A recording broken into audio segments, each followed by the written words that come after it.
A ver, ¿qué fue lo que empujó a los primeros humanos a salir de su hogar en África y, bueno, a conquistar el planeta entero?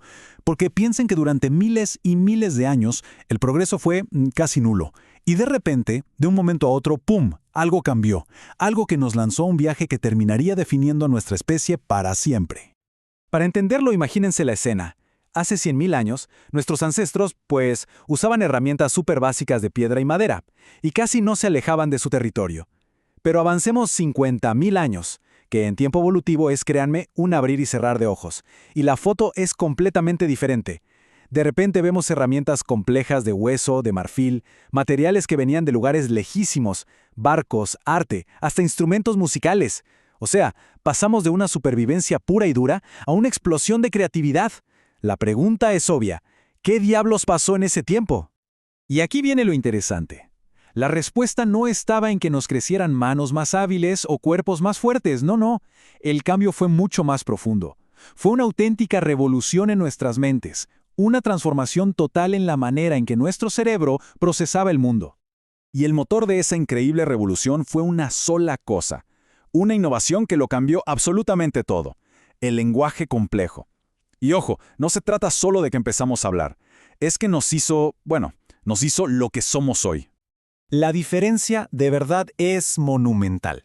A ver, los humanos más antiguos, como muchos animales, claro que se comunicaban, podían expresar miedo, hambre, peligro, señales simples. Pero los humanos modernos desarrollaron algo completamente nuevo. Primero, la capacidad de describir el mundo con proposiciones que afirman ser verdad. O sea, no solo gruñir al ver un mamut, sino poder decir eso es un mamut. Y lo que es todavía más importante, la capacidad de argumentar, es decir, de encadenar ideas. Los mamuts son peligrosos, por lo tanto, necesitamos un plan. Ahí está, es el nacimiento del pensamiento estratégico. Y esta nueva habilidad, claro, lo cambió absolutamente todo. De repente, el conocimiento ya no moría con una persona. Podía transmitirse de generación en generación. Los problemas ya no eran individuales, se podían resolver en grupo. Las ideas se podían criticar, debatir, mejorar, y la coordinación para tareas complejas como, no sé, cazar en grupo o construir algo, alcanzó un nivel que antes era impensable. El lenguaje no fue solo una herramienta más, fue como el nuevo sistema operativo de la humanidad. Entonces, ya armados con este nuevo superpoder mental, ¿cómo era la vida? Bueno, la respuesta probablemente va en contra de todo lo que nos han contado sobre nuestros ancestros. A ver, bórrense de la cabeza esa imagen del cavernícola luchando miserablemente cada segundo por sobrevivir. No. La evidencia que tenemos sugiere que los cazadores-recolectores vivían sorprendentemente bien. Tenían una dieta altísima en proteína, súper variada, y un montón de tiempo libre. Se estima que trabajaban solo unas pocas horas al día. Para ellos, la vida no era una lucha constante. Era abundante. De hecho, los fósiles nos cuentan algo que es, de verdad, asombroso. Su esperanza de vida promedio era de más de 30 años. A ver, detengámonos a pensar en esto un segundo. La humanidad como especie no volvió a alcanzar ese promedio de vida sino hasta el siglo XIX. Es una locura. Pero claro, este paraíso aparente tenía una falla, un problema de fábrica, por así decirlo, un defecto fundamental que, con el tiempo, se volvería insostenible. Y el problema se puede resumir en una verdad muy simple, pero muy cruda. Ellos no agregaban nada a la naturaleza. Solo tomaban, solo agotaban los recursos. Su estilo de vida era, en esencia, parasitario. No producían su comida, solo la consumían hasta que se acababa. Y aquí nos topamos con un dilema clásico, que se conoce como la trampa malthusiana. Es una ecuación muy simple, en realidad. Por un lado tienes los recursos naturales, que son limitados, son finitos, y por el otro tienes una población humana, que gracias a su éxito, tiende a crecer y crecer. Era un choque de trenes anunciado, una colisión inevitable. Y a ver, los grupos humanos de la época se daban cuenta de esto.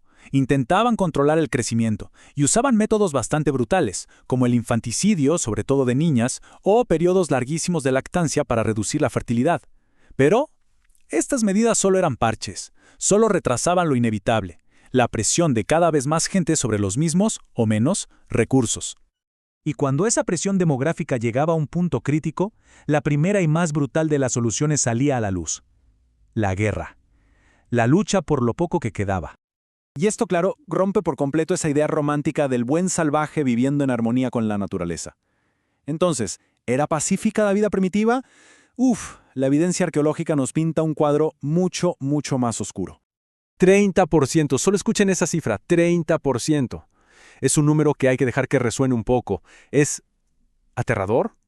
Esa es la proporción estimada de hombres de la época que morían por causas violentas. Para ponerlo en perspectiva, es una cifra que, per cápita, es muchísimo más alta que la de las peores guerras del siglo XX.